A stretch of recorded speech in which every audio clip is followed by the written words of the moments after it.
Hello friends, welcome to my YouTube channel BEU helper. आज मैं kinematics of machine के PYQ का numerical solution लेके आया हूँ। काइनेमेटिक्स ऑफ मशीन PYQ के सारे न्यूमेरिकल के सॉल्यूशन के लिए आपको मेरे चैनल के प्लेलिस्ट कोम PYQ में जाना होगा, जहां आपको कोम PYQ के सारे वीडियो मिल जाएंगे।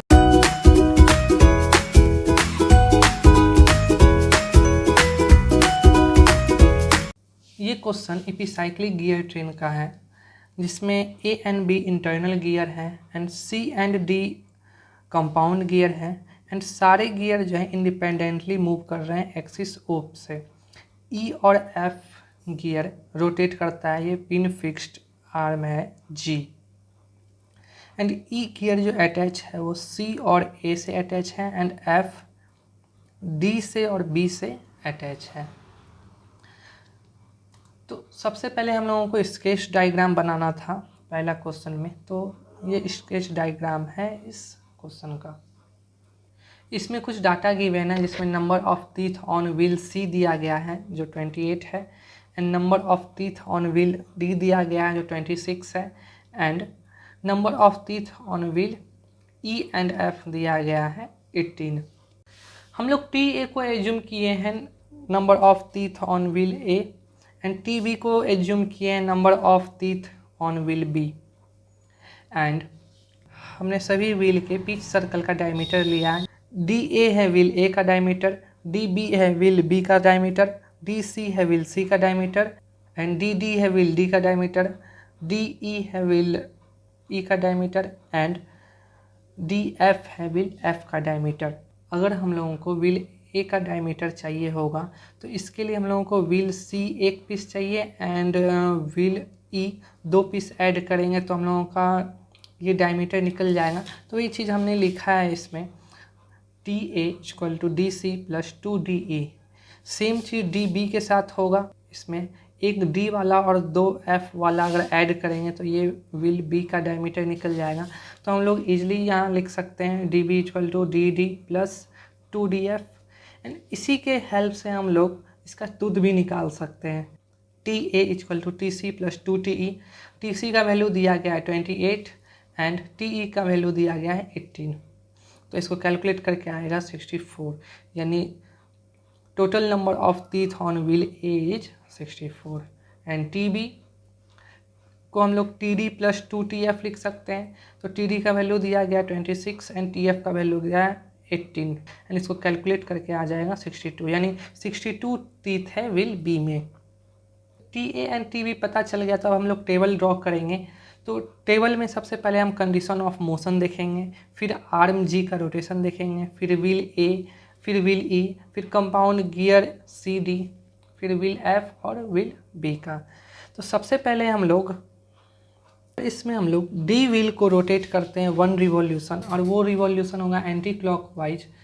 तो व्हील E में होगा -TA/TE रिवॉल्यूशन होगा एंड कंपाउंड गियर CD में होगा -TA/TE इंटू TE/TC एंड इसको कैलकुलेट करेंगे तो आ जाएगा TA/TC एंड व्हील F में होगा TA/TC into TD/TF and wheel B में होगा TA/TC into TD/TF into TF/TB and इसको कट करने के बाद आ जाएगा TA/TC इंटू TD/TB। अब हम लोग गियर A में X रिवॉल्यूशन ऐड करेंगे, तो व्हील A में हो जाएगा X रिवॉल्यूशन। सब में हम लोग क्लॉकवाइज और एंटी क्लॉकवाइज X पॉजिटिव और नेगेटिव ऐड करेंगे। व्हील E में नेगेटिव X ऐड होगा, गियर C एंड D में नेगेटिव X होगा क्योंकि ये क्लॉकवाइज रोटेट करेगा एंड व्हील F में हम लोग एंटी क्लॉकवाइज रोटेट करेंगे। Wheel F anti clockwise rotate करेगा एंड व्हील B भी एंटी क्लॉकवाइज रोटेट करेगा, इसलिए पॉजिटिव X आएगा यहाँ पे। एंड अब हम लोग Y रिवॉल्यूशन सभी एलिमेंट में ऐड कर रहे हैं, तो इसका टोटल मोशन हो जाएगा आर्म G में Y हो जाएगा, व्हील A में X + Y हो जाएगा, व्हील E में Y - X इंटू TA/TE हो जाएगा and compound gear C and D में Y - X इंटू TA/TC हो जाएगा एंड व्हील एफ में y plus T A upon T C into T D upon T F and wheel B में y plus X T A upon T C into T D upon T we. And इस table के help से अब हम लोग किसी भी gear का रिवॉल्यूशन या स्पीड निकाल सकते हैं। तो थर्ड नंबर क्वेश्चन में जी को मूव कराया गया है 100 आरपीएम में एंड ए को फिक्स रखा गया है एंड उसमें हम लोगों को बी का स्पीड निकालना है। तो हम लोग जब जी को 100 आरपीएम में से रोटेट करेंगे तो y इक्वल टू हो जाएगा -100, क्योंकि यहाँ पे क्लॉकवाइज रोटेट किया जा रहा है और हम लोग एंटी क्लॉकवाइज को पॉजिटिव माने हैं, तो इसलिए यहाँ पे -100 लिए हैं। तो और अब हम लोग ए को फिक्स कर दिए हैं, तो जब हम लोग ए को फिक्स कर दिए हैं तो इसका टोटल मोशन हो जाएगा x प्लस वाई। तो x plus Y equal to हम लोग क्या लिए हैं यहाँ पे 0, तो इसको कैलकुलेट करेंगे तो हो जाएगा x equal to minus Y equal to 100 and इसको हम लोग इक्वेशन सेकेंड मानेंगे। फिर अब स्पीड ऑफ व्हील बी निकालना है। व्हील बी के लिए हम लोग ये वाला यूज करेंगे टेबल में y plus X T A upon T C into T D upon T V. तो y का वैल्यू है -100, x का वैल्यू यहाँ पे हम भी निकाले हैं इक्वेशन सेकेंड में 100 एंड टी ए का वैल्यू अभी जस्ट निकाले थे हम लोग 64 एंड टी सी का वैल्यू गिवन था 28, टी डी का वैल्यू भी गिवन था 26 एंड टी वी का वैल्यू निकाले थे 62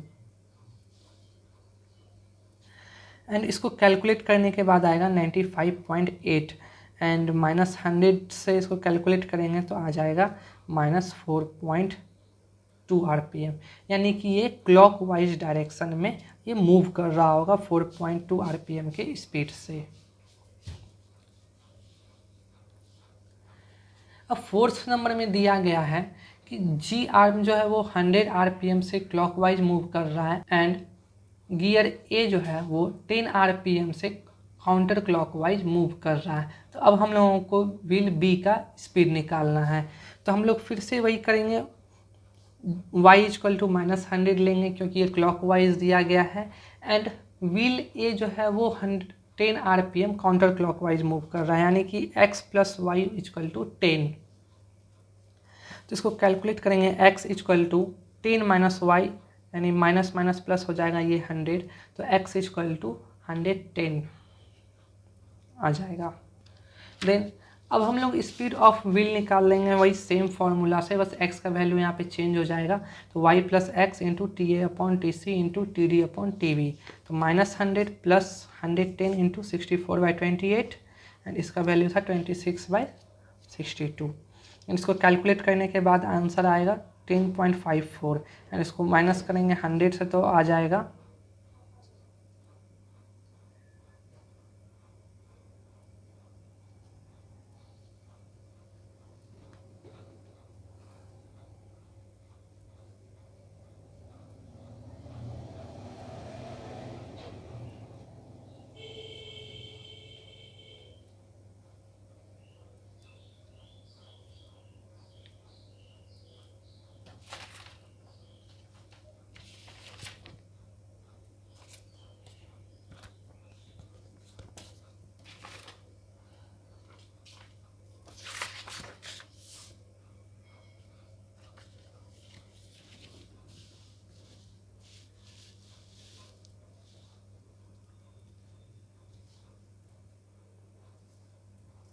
तो इसको कैलकुलेट करने के बाद आ जाएगा 105.4 एंड इसको माइनस करेंगे 100 में तो आ जाएगा 5.4 आरपीएम। तो ये पॉजिटिव में है, यानी कि ये काउंटर क्लॉकवाइज में है, क्योंकि हम लोग सारा इक्वेशन जो है पॉजिटिव में लिए हैं काउंटर क्लॉकवाइज।